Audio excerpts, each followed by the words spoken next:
Bonjour à tous, donc je suis Steven Prudent, je suis vice-président de l'Ordre des experts comptables de la Martinique. L'idée pour vous, c'est qu'on puisse effectivement balayer, sans que ce soit pour autant un cours magistral de fiscalité, les principaux dispositifs qui peuvent vous intéresser en qualité d'entrepreneur dans le BTP. Donc, comme l'a dit tout à l'heure Madame Jean-Élie, il se structure autour de trois parties. Donc, on a tout ce qui est ZFANG, avec des abattements sur le bénéfice, des abattements sur la cotisation foncière des entreprises et également sur la taxe foncière des propriétés bâties. On a tout le deuxième volet qui est l'aide à l'investissement. Donc, on verra la partie sur ce qu'on peut appeler également la défiscalisation outre-mer. Et puis, on a l'autre partie sur ce qui reprend la partie sur la LODEOM et puis aussi les aides à l'apprentissage qui ne concernent pas spécifiquement votre secteur, mais me semble utile de l'aborder dans la mesure où on sait que c'est un secteur qui souffre de vivier au niveau de ses collaborateurs. Donc, le régime ZFANG, zone franche d'activité nouvelle génération, donc c'est tout ce qui est l'article 44 quater des sièges du Code général des impôts. Donc c'est vrai que c'est un dispositif fiscal central pour les entreprises implantées dans les départements d'outre-mer. Donc il a été rappelé par l'article 44 quater des sièges. Et par rapport à ce régime, on a droit à un certain nombre d'abattements sur les bénéfices imposables et qui sont complétés par des abattements sur la cotisation foncière des entreprises et sur la taxe foncière. Le secteur du BTP, c'est vrai que c'est un secteur tout particulier puisque c'est clairement indiqué bâtiments, travaux publics qui est expressément cité parmi les secteurs éligibles dans le cadre de dispositifs. Et puis, on a également un secteur plus renforcé qu'on verra tout à l'heure. Alors, ce qu'on peut dire effectivement, déjà, on va voir les critères d'éligibilité pour répondre à ce dispositif. Quand on parle de critères d'éligibilité, on est sur la taille des entreprises. Donc, on est sur un tissu d'entreprise, bonsoir, on est sur un effectif de moins de 250 salariés, un chiffre d'affaires inférieur à 50 millions d'euros. Également, le régime fiscal qui est applicable, on est sur tout ce qui est entreprise à l'impôt sur le revenu ou à l'impôt sur les sociétés, sous régime réel ou sous régime simplifié, ce qu'on appelle les micro-entreprises. Il faut être situé, bien entendu, dans les DOM, donc la Guadeloupe, la Martinique, la Guyane, Mayotte et également la Réunion. Alors, pour aller un petit peu plus loin dans ce que je vous disais tout à l'heure, par rapport à cet article, le taux de droit commun de la ZFANG, on est sur 50% d'abattement sur les bénéfices. Il existe également un taux majoré, on verra tout à l'heure quels sont les secteurs spécifiquement applicables qui permettent de bénéficier de ce dispositif. On peut également dire qu'on peut articuler, comme on l'a vu tout à l'heure, on a trois parties. Je rappelle, on a l'abattement sur le bénéfice, on a les aides fiscales à l'investissement, on verra tout à l'heure les parties sociales. On peut effectivement cumuler au niveau des entreprises à l'impôt sur les sociétés l'abattement sur le bénéfice et également les aides à l'investissement outre-mer, sachant que l'administration fiscale a clairement indiqué des ordres d'imputation spécifiques tels qu'ils sont indiqués dans la slide ici. On applique dans un premier temps l'abattement de 50% et puis ensuite on peut appliquer la déduction spécifique impôt pour les outre-mer. Steven Prudent, excuse-moi, mais oui. On n'arrive pas du tout à lire. Oui, l'idée effectivement. Vous pouvez vraiment nous en faire une description précise? Pardon? Non, l'idée, effectivement, c'est qu'on va pas... Merci. Mais faites-nous un commentaire. C'est déjà, effectivement, un petit commentaire plus imagé. Comme je l'ai dit tout à l'heure, on a deux volets. On a un volet abattement sur le bénéfice et puis on a également un volet aide fiscale à l'investissement. Simplement, ce que je rappelais dans cette slide, c'est que l'administration fiscale a indiqué, pour qu'on calcule finalement le résultat fiscal imposable, des ordres d'imputation spécifiques. C'est-à-dire, je prends un exemple, une entreprise réalise 100 000 euros de bénéfices imposables, elle a réalisé 50 000 euros d'investissement sur l'année. Dans le calcul effectivement de son résultat fiscal in fine, on va d'abord prendre 100 000 auquel on va appliquer l'abattement de droit commun qui est de 50%, donc il va rester 50 000 et puis ensuite on aura la possibilité d'appliquer la déduction spécifique pour l'investissement qu'on a réalisé, ce qui va faire 0 à la fin dans mon exemple. Donc je reprends 100 000 à 50%, il reste 50 000, j'ai investi 50 000, finalement dans l'année, mon impôt à payer est de 0. Alors, on rappelle effectivement que tous ces dispositifs sont encadrés par les règlements européens et donc on verra tout à l'heure, un suivi spécifique à respecter parce qu'on ne peut pas, dans le cadre des dispositifs européens, aider une entreprise à plus de 300 000 € en matière sur 3 années glissantes. On a donc, j'ai parlé tout à l'heure des abattements sur le droit commun, donc on parle d'entreprises dans le BTP de façon générale, mais on a également des abattements majorés. Donc à ce moment-là, le taux d'abattement sur le bénéfice passe de 50% à 80%. Donc dans mon exemple préalable, au lieu d'avoir effectivement 50 000 € de résultats imposables après avoir fait 100 000 € de bénéfices, je vais appliquer un abattement de 80%, ce qui va rester 20 000 € de résultats imposables in fine. Les activités spécifiques sont clairement indiquées dans le cadre du BOFIP. Donc, on est sur tout ce qui est construction de bâtiments résidentiels ou non résidentiels, construction de routes, de voies ferrées, construction de réseaux et de lignes, d'ouvrages de génie civil, démolition, réparation de sites, travaux d'installation électrique, plomberie et autres travaux d'installation, travaux de finition et les autres travaux de construction spécialisés. Sachant qu'il y a un point de vigilance parce que tout ce qui concerne l'isolation thermique et tout ce qui concerne les équipements thermiques en matière de climatisation relève du secteur de l'énergie. Dans le cadre de la ZFANG, comme j'ai pu le dire tout à l'heure, on a également des abattements sur les impôts locaux, donc sur tout ce qui est cotisation foncière des entreprises, la CFE et la taxe foncière. Donc, l'article 1466 du CGI, F du CGI, c'est pas la peine de retenir les noms, ça n'a aucun intérêt, mais l'idée c'est de savoir qu'on peut avoir un abattement sur sa CFE, sa cotisation foncière des entreprises, de 80% ou à plafonner à 150 000 € par an quand on est dans le secteur du BTP de façon générale. Donc, je rappelle, taux normal 50% d'abattement sur le bénéfice et 80% d'abattement sur la CFE. Et si on est dans le taux majoré par rapport au code spécifique que j'ai listé dans la slide précédente, à ce moment-là, on peut avoir un abattement de 100% de sa CFE, effectivement, dans le cadre des secteurs que j'ai énumérés tout à l'heure.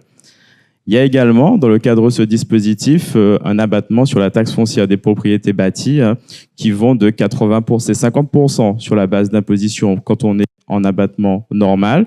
Et si on est en abattement majoré, on passe à 80%. Est-ce que jusque-là, ça va pour vous? Vous allez me dire si on va...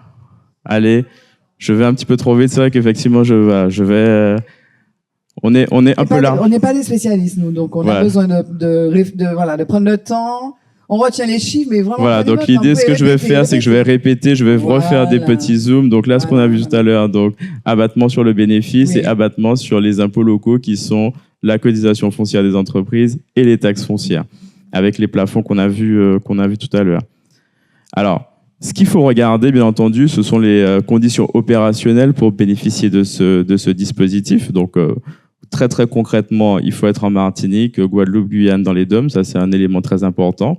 On rappelle la taille de l'entreprise également qui est importante, c'est-à-dire qu'il faut avoir moins de 250 salariés et un chiffre d'affaires inférieur à 50 millions €.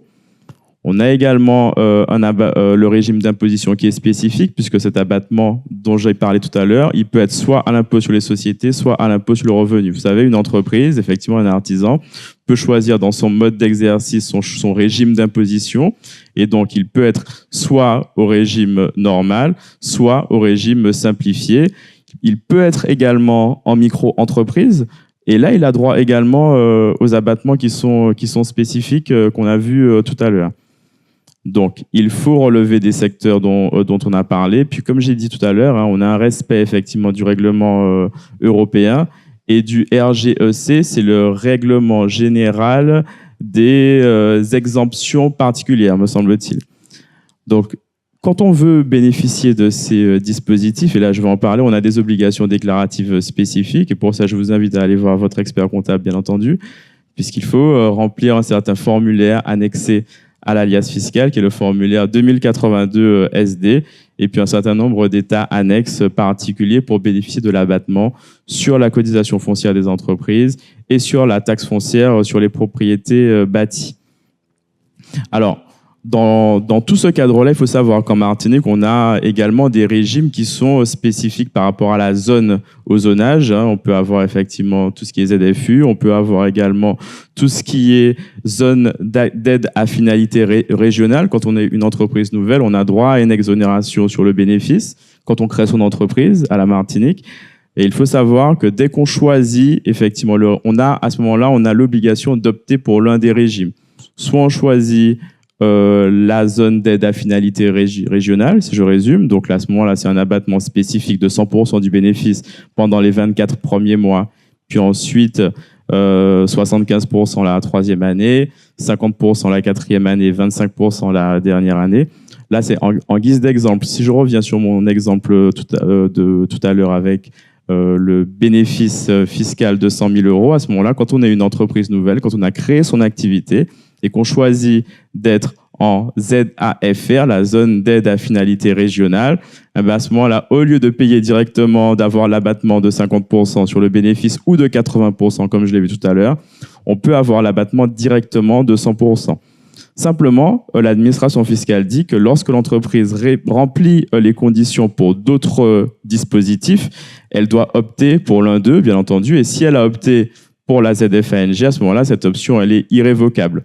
Et l'option se fait simplement par le dépôt de l'alias fiscal en cochant une case. Ça se fait de façon très simple, mais ce n'est pas anodin non plus, parce qu'à ce moment-là, quand elle opte pour la ZFANG, elle a opté de façon irrévocable. Donc, elle ne pourra pas dire, en résumé, la première année, tiens, c'est plus intéressant pour moi, donc je vais être en ZFANG. Et puis, la deuxième année, je vais faire de la ZAFR et puis je vais revenir en ZFANG. Donc, ça, ce n'est pas possible au niveau fiscal. Est-ce que jusque-là, ça va? Est-ce que ça vous va? On avance? Donc là, effectivement, je reviens un petit peu sur la synthèse de ce qu'on a dit, mais ça ne me dérange pas de répéter, de le redire effectivement autant de fois que nécessaire.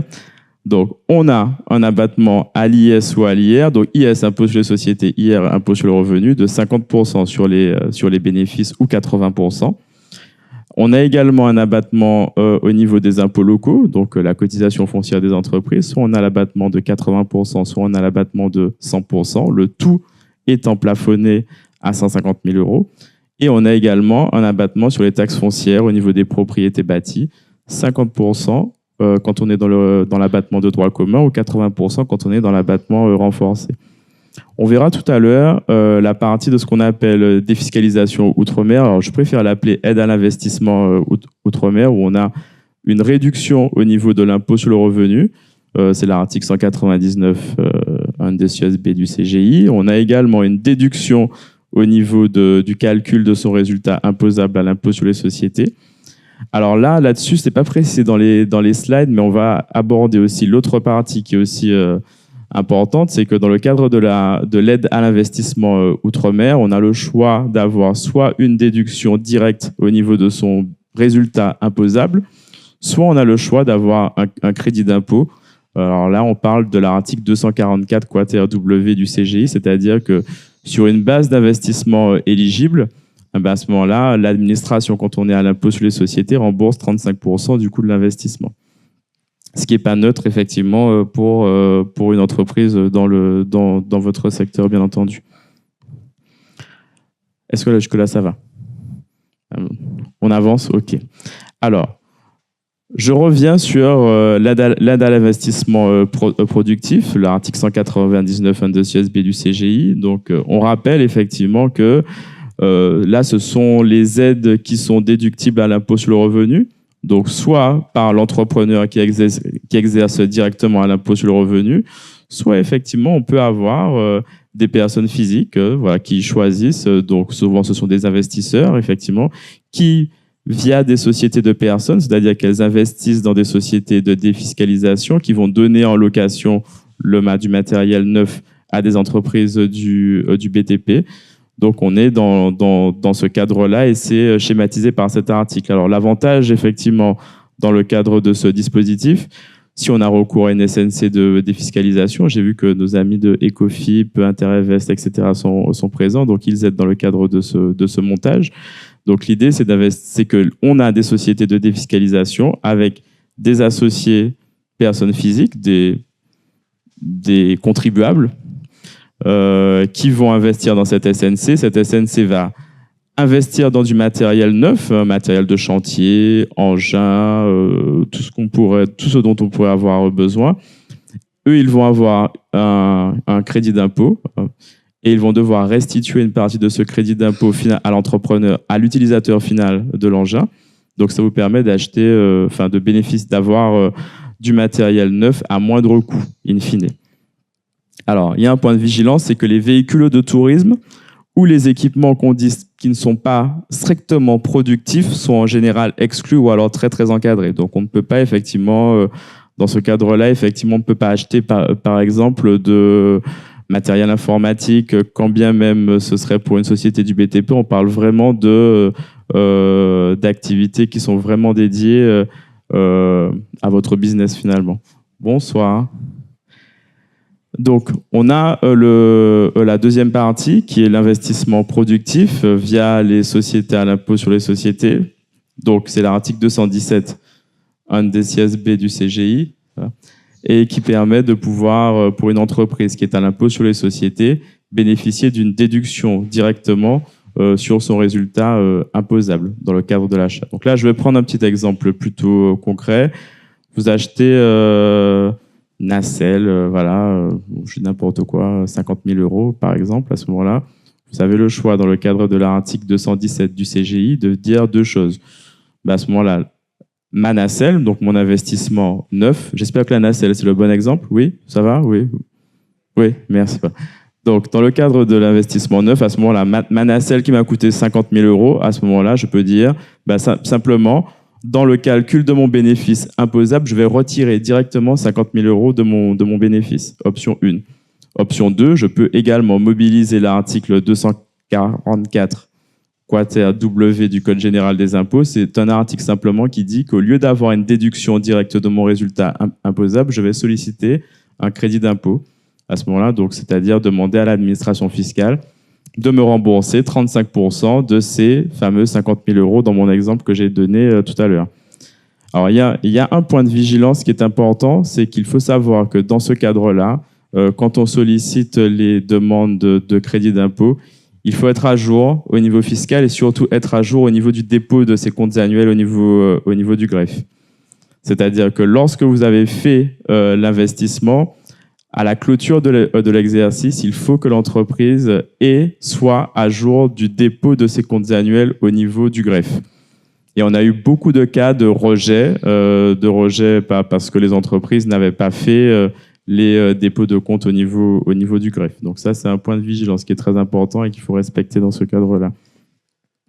Alors, on peut aussi parler de l'investissement dans le logement social parce qu'on peut avoir certaines structures du BTP qui interviennent comme investisseurs ou co-investisseurs dans des programmes de logements sociaux.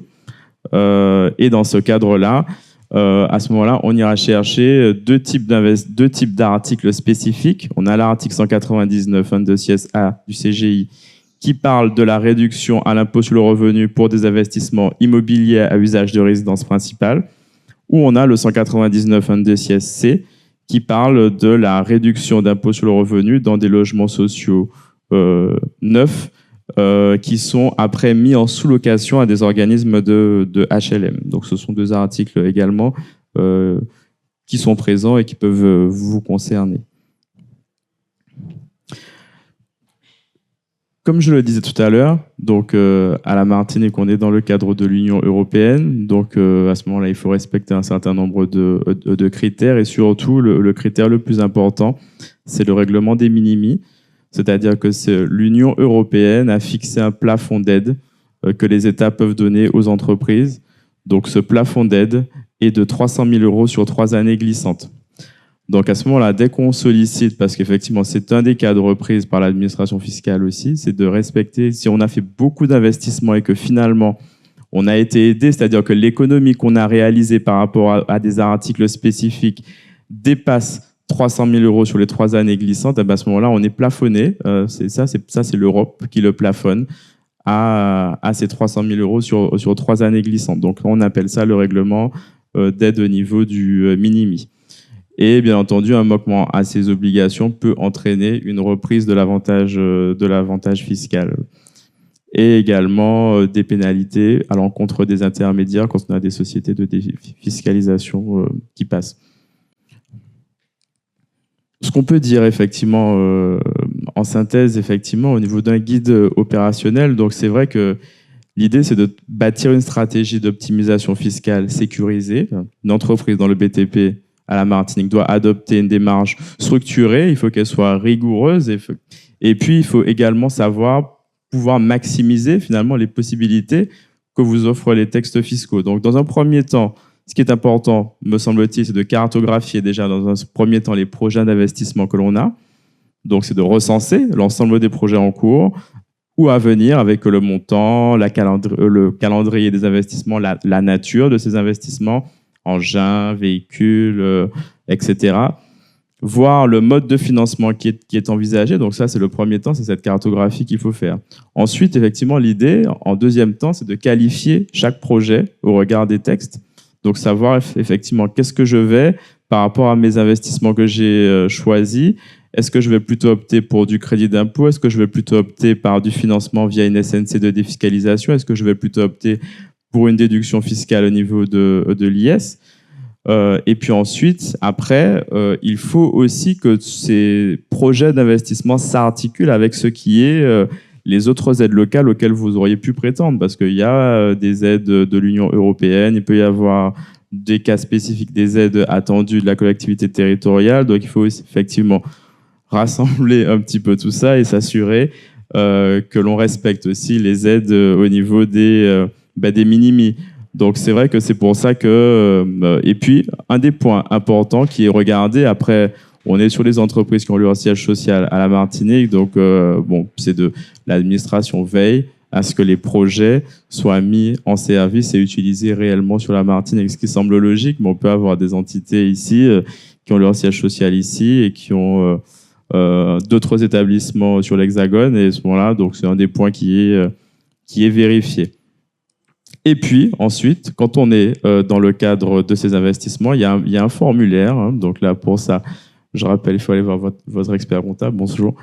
Donc, c'est un formulaire, c'est le formulaire numéro 2083, ce sont des annexes, en fait, au lias fiscal, au dépôt des comptes que l'on dépose, où on liste les investissements, le nombre d'emplois que l'on compte créer, la mise en service. Donc, il y a tout un certain nombre d'éléments qu'il faut donner à l'administration quand on réalise ces investissements. Alors, moi, ce que je voulais faire, c'était que je voulais qu'on puisse essayer... Vous voulez qu'on prenne les questions après, on fait tout et on prend les questions après, ou voilà. Sauf s'il y a d'autres questions. Ouais. Alors, donc là, je rappelle... Oui, rappelez peut-être juste le point que vous avez vu, donc les zones franches ZFANG, zones franches d'activité nouvelle génération. Et puis là, donc vous étiez sur les aides à l'investissement. Oui, donc on a rappelé effectivement, nous, alors si on reprend effectivement ce qu'on a vu tout à l'heure, c'est qu'on est dans le cadre des avantages fiscaux dans votre secteur. Donc, on a tout ce qui est partie ZFANG, zone franche d'aide nouvelle génération. Donc, c'est l'article 44 quater des sièges du CGI qui prévoit un abattement sur le bénéfice imposable. Donc, cet abattement est de 50% ou de 80%, un abattement renforcé dans le cadre de certains secteurs. On a également vu les aides à l'investissement, donc par rapport soit une aide à l'investissement au niveau de l'impôt sur le revenu, qui peut concerner un artisan ou un exploitant dans le BTP qui exerce en nom propre, en entreprise individuelle et qui a ses bénéfices qui sont déclarés à l'impôt sur le revenu, ou également qui peut concerner des investisseurs, des particuliers qui investissent via des sociétés, des SNC, des sociétés en nom collectif, pour bénéficier d'une réduction d'impôt et ces SNC elles-mêmes vont louer le matériel à des entreprises qui sont dans votre secteur. Et puis, on a la déduction au niveau de l'impôt sur les sociétés, comme on a vu. Donc, pareil, j'achète une nacelle de 50 000 €. À ce moment-là, j'ai le choix de dire, est-ce que mon investissement, il faut qu'il soit neuf, bien entendu. Est-ce que mon investissement, je le déduis directement de mon bénéfice imposable, ou est-ce que je vais aller chercher du crédit d'impôt, ce qu'on appelle l'article 244 quater W du Code général des impôts. Donc c'est un peu tout. Et puis, il ne faut pas oublier, dans le cadre de la ZFANG, ce sont les abattements sur la cotisation foncière des entreprises, abattement de 80% de la CFE quand on est en ZFANG régime normal, ou un abattement renforcé qui peut aller jusqu'à 100%. Également, les entreprises dans votre secteur qui ont des biens immobiliers, donc à ce moment-là, affectés à l'activité, bien entendu, elles ont un abattement sur la taxe foncière qui est de 50% en taux normal ou de 80% en taux renforcé. Oui, ok. Ah oui. Donc, c'est ce que je dis. Je sais même plus c'est ce que je disais là. Bon, bref, j'ai plus vraiment suivi c'est un peu ce qu'on a vu par ici. C'est toi ou pas? C'est lui qui fait? Ouais, ok. Non, c'est vous. Ah, c'est moi, ok. J'appuie et ça. Et puis maintenant, on peut passer à l'ODEOM, c'est ce que vous avez Voilà, fait. c'est ça. Après, effectivement, on va parler effectivement des aides sociales. Qui n'est pas spécifique. Enfin, c'est vrai que l'abattement l'ODEOM, effectivement, c'est en complément des dispositifs fiscaux qu'on a vus. Les entreprises du BTP qui sont implantées à la Martinique ont droit à une exonération dite l'ODEOM, qui est prévue par le Code de la sécurité sociale. Donc, ce qu'il faut noter, c'est que le secteur du bâtiment et travaux publics, il est expressément listé parmi les secteurs éligibles. Donc, on a un niveau d'exonération complet jusqu'à 1,3 SMIC, un niveau d'exonération dégressif entre 1,3 et 2,2 SMIC, et puis ensuite, plus d'exonération l'ODEOM quand on dépasse 2,2 SMIC. Donc, on est sur l'abattement l'ODEOM, on est exclusivement sur une exonération qui porte uniquement sur la part patronale, dans la limite des cotisations qui sont effectivement dues. Ce qui est important, c'est vrai que pour bénéficier de ces abattements, il faut être à jour de ces obligations déclaratives et de paiement au niveau de l'URSSAF, ou alors il faut respecter un plan d'appurement en cours. Ça, c'est très, très important. Et l'autre point aussi, pour pouvoir souscrire à ce dispositif, c'est ce qu'on appelle le casier social fiscal, c'est-à-dire qu'il ne faut pas avoir fait l'objet de condamnation pénale pour fraude fiscale, pour travail dissimulé, marchandage ou prêt illicite de main-d'œuvre. Donc ça, effectivement, c'est très important de le savoir quand on souhaite, effectivement, parce que c'est vrai que ça s'applique quasiment automatiquement, si vous voulez, mais enfin, on a un risque, effectivement, si, effectivement, on n'a pas respecté ce type de critères, au détour d'un contrôle social, on pourrait voir ce dispositif-là repris.